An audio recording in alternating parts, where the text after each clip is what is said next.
ನಂತೂರಿನಿಂದ ಮೂಡಬಿದ್ರೆ ಕಾರ್ಕಳಕ್ಕೆ ಕಾಮಗಾರಿ ರಸ್ತೆ ಕಾಮಗಾರಿ ನಡೀತಾ ಇದೆ. ಚತುಷ್ಪಥ ರಸ್ತೆ ಕಾಮಗಾರಿ. ಆದರೆ ಇಲ್ಲಿ ಕೈಕಂಬದಲ್ಲಿ ಏನಿದೆ, ಫ್ಲೈಓವರ್ ಕಾಮಗಾರಿಯನ್ನು ಅರ್ಧಕ್ಕೀಗ ನಿಲ್ಲಿಸಿಬಿಟ್ಟಿದ್ದಾರೆ. ಇಲ್ಲಿ ಹೇಗಾಗಿದೆ ಅಂತ ಹೇಳಿದರೆ, ಒಂದು ಕಡೆ ಕಾಮಗಾರಿ ಕೂಡ ನಡೀತಾ ಇಲ್ಲ, ಮತ್ತೊಂದು ಕಡೆ ಊರಿನವರಿಗೆ ಸಮಸ್ಯೆ ಕೂಡ ತಪ್ಪಿದ್ದಲ್ಲ. ಇಲ್ಲಿ ರೋಡ್ನಲ್ಲಿ ನಾವು ಗಮನಿಸಬೇಕು, ಒಂದು ಸೈಡು ಡಾಂಬರ್ ಹಾಕಿದ್ದಾರೆ, ಮತ್ತೊಂದು ಸೈಡ್ ಹಾಗೆ ಬಿಟ್ಟಿದ್ದಾರೆ. ಇಲ್ಲಿ ಪ್ರತಿನಿತ್ಯ ಸಂಚರಿಸುವ ನಾಗರಿಕರು ಏನಿದ್ದಾರೆ, ಹಲವಾರು ಸಮಸ್ಯೆಗಳನ್ನು ಎದುರಿಸ್ತಾ ಇದ್ದಾರೆ. ಸ್ಕಿಡ್ ಆಗಿ ವೆಹಿಕಲ್ ಟೂ ವೀಲರ್ನವರು ಬೀಳ್ತಾ ಇದ್ದಾರೆ. ಈ ಥರ ಬೇರೆ ಬೇರೆ ಸಮಸ್ಯೆಗಳು ನಡೀತಾ ಇದೆ. ಇಲ್ಲಿ ಪ್ರಮುಖವಾಗಿ ನಾವು ಗಮನಿಸಬೇಕು, ಪ್ರದೇಶದಲ್ಲಿ ಶಾಲೆ, ಈ ಥರದ ಬೇರೆ ಬೇರೆ ಶಿಕ್ಷಣ ಸಂಸ್ಥೆಗಳಿದೆ. ಪ್ರತಿನಿತ್ಯ ಇಲ್ಲಿ ಸಂಚರಿಸುವಂಥ ಮಕ್ಕಳು ಪ್ರತಿಯೊಬ್ಬರೂ ಕೂಡ ಪ್ರತಿನಿತ್ಯ ಕೆಲಸ ಕಾರ್ಯಕ್ಕಂತ ಹೋಗಿ ಬರುವವರಿಗೆ ಇದೊಂದು ಈಗ ದೊಡ್ಡ ಸಮಸ್ಯೆಯಾಗಿ ಬಿಟ್ಟಿದೆ.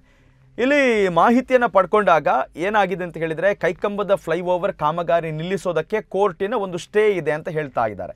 ಇಲ್ಲಿ ಆರಂಭದಲ್ಲಿ ಈ ಒಂದು ಕಾಮಗಾರಿಯನ್ನು ಕೈಗೆತ್ತಿಕೊಂಡಾಗ ಸ್ಥಳೀಯರು ಹೇಳಿದರು, ನೀವು ಫ್ಲೈಓವರನ್ನು ಪಂಪ್ವೆಲ್ ರೀತಿಯಲ್ಲಿ ಮಾಡಬೇಡಿ, ತಡೆಗೋಡೆಯ ಮಾದರಿಯಲ್ಲಿ ನಮಗೆ ಫ್ಲೈಓವರ್ ನಿರ್ಮಾಣ ಬೇಡ.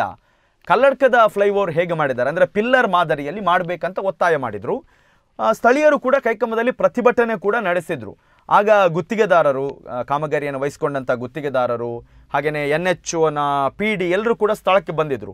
ಈ ಸಂದರ್ಭ ಗುತ್ತಿಗೆದಾರ ಏನು ಹೇಳಿದೆ ಅಂತ ಹೇಳಿದರೆ, ಸರ್ಕಾರ ನಮಗೆ ಯಾವ ರೀತಿಯಲ್ಲಿ ಕಾಮಗಾರಿ ಸ್ಯಾಂಕ್ಷನ್ ಮಾಡಿದೆ ನಾವು ಆ ರೀತಿಯಲ್ಲೇ ಮಾಡ್ತೇವೆ, ನಿಮಗೇನಾದರೂ ಬದಲಾವಣೆ ಬೇಕಿದ್ದರೆ ನೀವು ಸರ್ಕಾರಕ್ಕೆ ಹೋಗಿ ಮನವಿ ಮಾಡಿ ಹೊಸ ಆದೇಶ ತನ್ನಿ ಅಂತ ಹೇಳಿದರು.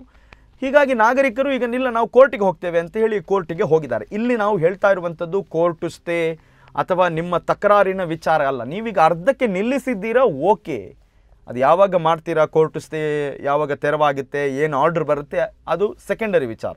ಬಟ್ ಇರುವ ರಸ್ತೆಯನ್ನು ನೀವು ಅಲ್ಲಿ ಅಗ್ದಾಕಿದ್ದೀರಲ್ವಾ, ಒಂದು ಕಡೆ ಗುಂಡಿ ಇದೆ, ಮತ್ತೊಂದು ಕಡೆ ಅರ್ಧಂಬರ್ಧ ಡಾಂಬರ್ ಹಾಕಿದ್ದೀರಾ. ಅಟ್ಲೀಸ್ಟ್ ಈಗ ಸಂಚಾರಕ್ಕೆ ಯೋಗ್ಯವಾಗುವ ರೀತಿಯಲ್ಲಿ, ಈಗ 1 ವರ್ಷದ ನಂತರ ಮನೆ ಕಟ್ತಾರಂತೇಳಿ ನಾವು 1 ವರ್ಷ ಬೀದಿಯಲ್ಲಿ ವಾಸ ಮಾಡಲಿಕ್ಕೆ ಆಗಲ್ಲಲ್ವಾ. ಈಗ ನಿಮ್ಮದು ಇನ್ನೂ ಕೋರ್ಟ್ ಸ್ಟೇ ತೆರವಾಗಿ ಅದಕ್ಕೆ ಇನ್ನೊಂದು ಆದೇಶ ಬಂದು ಅದಕ್ಕೊಂದು ಕ್ಲಿಯರ್ ಕಟ್ ಆಗಿ ನೀವು ಕಾಮಗಾರಿ ಮುಗಿಸುವ ತನಕ ನಾವು ಪ್ರತಿನಿತ್ಯ ಈ ರಸ್ತೆಯಲ್ಲಿ ಹೋಗಬೇಕಲ್ವ ಸ್ವಾಮಿ, ಏನು ಮಾಡೋದು ನಾವು? ಹಾಗಾಗಿ ದಯವಿಟ್ಟು ಅಲ್ಲಿನ ನಾಗರಿಕರು ವಿಶೇಷವಾಗಿ ದೈಜುವಳ್ಳಿಗೆ ಒಂದು ಮನವಿಯನ್ನು ಮಾಡಿಕೊಂಡಿದ್ದಾರೆ.